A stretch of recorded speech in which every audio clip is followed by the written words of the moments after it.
రోడ్ల అభివృద్ధిలో తెలంగాణ రోల్ మోడల్గా ఉండే విధంగా చేస్తున్నామని రోడ్లు భవనాల శాఖ మంత్రి కోమటిరెడ్డి వెంకటరెడ్డి తెలిపారు. హ్యామ్ పద్ధతిలో రోడ్లను 3.5 ఏళ్లలో నిర్మాణం పూర్తి చేస్తామని, రోడ్ల నిర్మాణంతో రాష్ట్ర రూపురేఖలు మారిపోనున్నాయని మంత్రి తెలిపారు. సచివాలయంలో రోడ్లు భవనాల శాఖ అధికారులతో మంత్రి సుదీర్ఘంగా సమీక్ష నిర్వహించారు. ఆగస్టు చివరికల్లా హ్యామ్ రోడ్లకు టెండర్లు పిలిపిస్తామని కోమటిరెడ్డి తెలిపారు.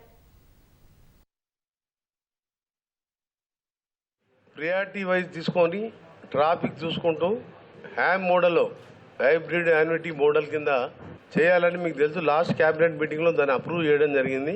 ఈరోజు మా మీటింగ్లో ఆ రోడ్స్ని ఫైనలైజ్ చేసుకుంటూ వెంటనే టెండర్లు పిలిచే కార్యక్రమాన్ని చేసుకుంటూ మిగిలిపోయిన డిపిఆర్ డీటెయిల్ ప్రాజెక్ట్ రిపోర్ట్ కానివ్వండి, ఆ రోడ్కి సంబంధించిన ఎక్కడెక్కడ ఏమేమి ఉండాలని చెప్పి మా ఇంజనీర్స్ కన్సల్టెన్సీ వాళ్ళంతా కలిసి మరొకసారి ఇన్స్పెక్షన్ చేసుకుంటూ సీఎం గారితో మరొకసారి రేపు చర్చించి, ఈరోజు సాయంత్రం రేపు చర్చించి ఈ మంత్ ఎండింగ్కే కనీసం ఒక 12 నుంచి 15 ప్యాకేజీల వరకు పిలిచి ఆగస్ట్ ఎండింగ్ వరకు అగ్రిమెంట్ పూర్తి చేసి సెప్టెంబర్ మొదటి వారంలో వర్క్ స్టార్ట్ చేసే విధంగా చేయాలనేదే మా ప్లాన్.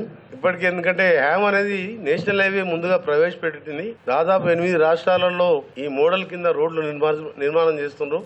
దాంతోపాటు 2023 డిసెంబర్ 7 తర్వాత మా గవర్నమెంట్ వచ్చిన తర్వాత, నేను R&B మినిస్టర్ అయిన తర్వాత దాదాపు 6,500 కోట్లతోని రూరల్ రోడ్స్ టెండర్లు పిలిచి 2,500 కోట్ల రూపాయల పైన పనులు కూడా మొదలైనాయి.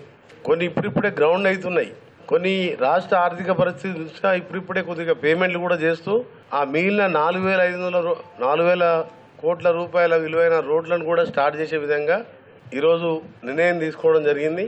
ముఖ్యమంత్రి గారు కూడా మొన్న చర్చించినప్పుడు పేమెంట్స్ కూడా గతంలో ఉన్న పాత బకాయిలు కానివ్వండి, పోయిన గవర్నమెంట్ బ్రిడ్జెస్ వరకే నిర్మించి అప్రోచ్ లేక 42 బ్రిడ్జిలు చూస్తేనే బాధ అనిపిస్తుంది. కొన్ని పత్రికల్లో మన ఫోటోలు వచ్చినాయి. వర్షాకాలం వచ్చింది, ఆ ఊరికి ఈ ఊరికి లింక్ కావాలని 1,500 కోట్లు ఖర్చు పెట్టి బ్రిడ్జి కట్టించి అప్రోచ్ లేకుండా వదిలిపెట్టింది. దాని మీద కూడా మళ్ళా 380 కోట్లని అప్రాక్సిమేట్లు ఉంటే మళ్ళా మా సి గారికి చెప్పడం జరిగింది. దాన్ని కూడా అప్రోచ్ రోడ్లు కూడా వెంటనే చేసే విధంగా చర్యలు తీసుకుంటామని, ఆ అప్రోచ్ రోడ్ చేసి ఆ బ్రిడ్జ్ కూడా పూర్తి చేయాలడానికి మళ్ళా సి గారికి ఇన్స్ట్రక్షన్ చేయడం జరిగింది.